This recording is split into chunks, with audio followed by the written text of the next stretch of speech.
আজ হচ্ছে রবিবার আর ঘুরিতে বাজছে এখন সকাল ৮টা। আর আজকের ব্লগটা এখন শুরু করছি। নতুন একটি ব্লগে তোমাদের সবাইকে জানাই স্বাগতম। ভিডিওটি কেমন লেগেছে এটি কিন্তু অবশ্যই কমেন্টস করে বলো, লাইক করতে একদমই ভুলো না। আজই যদি প্রথম আমার পরিবারে এসে থাকো তাহলে প্লিজ সাবস্ক্রাইব করে আমার ছোট্ট পরিবারের সদস্য হয়ে যেও। জানো, আজকে থেকে বাড়িতে রঙের মিস্ত্রি কাজে লাগলো। আমরা রঙের জন্য এশিয়ান পেন্টসকে কন্ট্যাক্ট দিয়েছি, আর নিজেরা কিন্তু কোনো কিছুর দায়িত্বে নেই।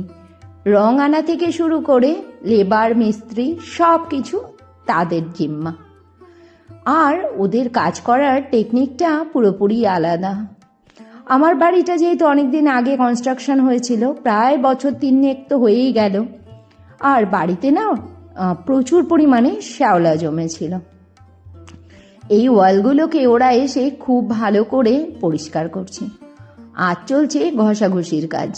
ঘষে ঘষে সব শ্যাওলা বা যেখানে যত সিমেন্ট বালিগুলো আটকে আটকে ছিল ওগুলোই পরিষ্কার করছে। ওরা তো বললো এই পরিষ্কার করতেই 3 দিন চলে যাবে। প্রথমে ঘষে নেবে, তারপরে ও জল দিয়ে ভালো করে ধোবে। এই দেখো, ভাড়া বেঁধে নিয়ে ওরা লেগে পড়েছে ওদের কাজে। আর চারদিক থেকে দরজা জানলা পুরো বন্ধ। আমাকে এক প্রকার ঘরবন্দি করেই রেখে দিয়েছে। বলেছে তো 7 দিনের মধ্যে নাকি বাড়িটা কমপ্লিট হয়ে যাবে রং, কিন্তু মনে তো হয় না যে 7 দিনে কাজ কমপ্লিট হবে। দেখা যাক কতদিনে কাজটা কমপ্লিট হয়। জানো, এর আগে না যতবার বাড়িতে পেন্টিংয়ের কাজ হয়েছে এগুলো কিন্তু আমরা নিজেরাই করিয়েছি, মানে লোক দিয়ে ওর লেবার দিয়ে করাতাম, রোজকার টাকা রোজ দিয়ে দিতাম, বা কোনো সময় কন্ট্রাক্টে রাখলে শুধু লেবারের কন্ট্রাক্টের টাকাটাই দিতাম। কিন্তু এবার ফার্স্ট টাইম কোম্পানির লোককে দেওয়া হলো। আর এই যে এদিকে রেলিংয়ের শেষ মুহূর্তের কাজ চলছে। রেলিংটা আজ কমপ্লিট হয়ে যাবে, আর চ্যানেলগুলো লাগাতে এসেছে। আর কাজটা লাগাবে বলেছে রং কমপ্লিট হওয়ার পরে, আর না হলে নোংরা হয়ে যাবে। এখন ঘড়িতে বাজছে প্রায় 10টা। বড়মশাই দেখো কত কিছু এনেছে বাজার থেকে। এনেছে শঙ্কর মাছ, কাতলা মাছ, চিংড়ি মাছ আর মাটন। চিংড়ি মাছটা ছিল জ্যান্ত, আর আমি জ্যান্ত কোনো মাছ কাটতে পারি না, খুব কষ্ট হয়েছে চিংড়ি মাছ ছাড়াতে। মাথা ঘষাগুলোকে রেখে দিলাম, কোনোদিনও বাটা বা বড়া যা হোক তাতে করে খেয়ে নেওয়া যাবে।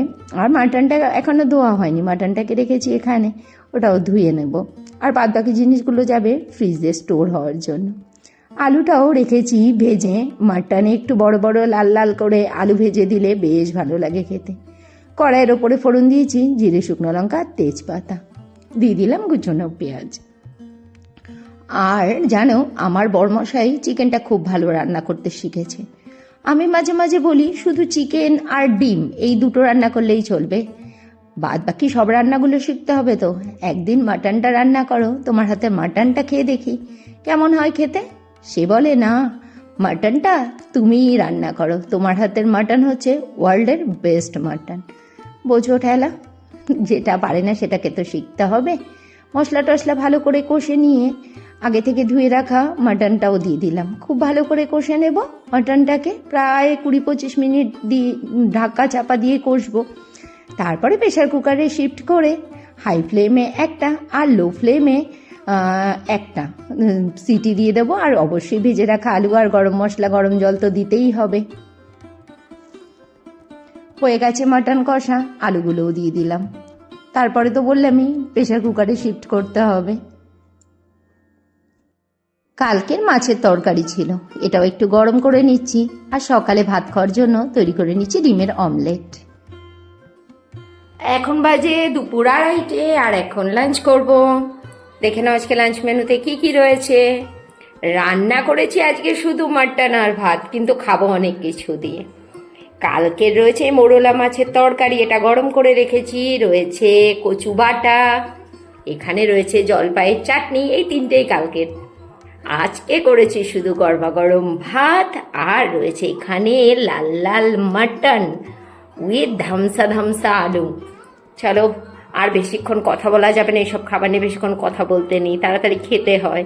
এখন সন্ধে বাজে 6:30, আর বাইরে কিন্তু ভালো ঠান্ডা ঠান্ডা লাগছে। একটা হিমেল হাওয়ার স্পর্শ বেশ বোঝা যাচ্ছে। এখন একটু বাজারের দিকে যাচ্ছি, টুকিটাকি কিছু জিনিসপত্র কেনাকাটা করার আছে। তোমরাও চলো, দেখি কতটা কি তোমাদের সাথে শেয়ার করতে পারি। বাজার থেকে অনেক কিছুই কেনাকাটা করেছি। তোমরা তো আগে তো দেখেইছো যে ম্যাক্সিমাম গ্রোসারিগুলো আমি জিও মার্ট থেকেই হোম ডেলিভারি নিচ্ছি। এখন গেছিলাম টুকিটাকি কয়েকটা জিনিসপত্র কেনাকাটা করার জন্য। তার মধ্যে এই জিনিসটা খুব ভালো অফার প্রাইসে পেয়েছি, জানো, ফগের এই পারফিউমটা হাফ প্রাইসে ছিল। এটা দাম রয়েছে 899, কিন্তু পেয়েছি হচ্ছে 500-এ, অলমোস্ট হাফ দামে। আর নিয়েছি এই যে চালটা, নিয়েছি একটা প্রভু যিশু পাপড়ি, বাই ওয়ান গেট ওয়ান ছিল। এখানে রয়েছে গোবিন্দভোগ চাল, যা দেখেছো মটর ডালটা আনতে ভুলে গেলাম, এখনো ভুলে গেলাম। আর এর মধ্যে রয়েছে মাসি একটা জিনিস আনতে দিয়েছিল, দুটো তেল। বললামই আগেও দুটো আমি জিও মার্ট থেকে নিয়েছিলাম, এখন আবার আপাতত দুটো নিয়েছিলাম, আবার বাদ বাকিটা আবার জিও মার্টে অর্ডার দেবো। এই গুড নাইটের তেল, টুকিটাকি দু চারটে জিনিসপত্র, একটা ধূপকাঠি, আর সব থেকে কাজের যে জিনিসটা নিয়ে এসেছি সেটা হচ্ছে আমার জলের জার রাখার জন্য এই স্ট্যান্ডটা। বাপরে বাপ, জানো একটা দোকানে দাম করেছি বলছে 300 টাকা, আর আমি কাঁসা বেতনের দোকান থেকে নিয়ে এলাম, এটাই নিয়েছে 240 টাকা দিয়ে। মানে ডাকাত, 60 টাকা বেশি। একটুখানি পাশেরই একটা দোকানে।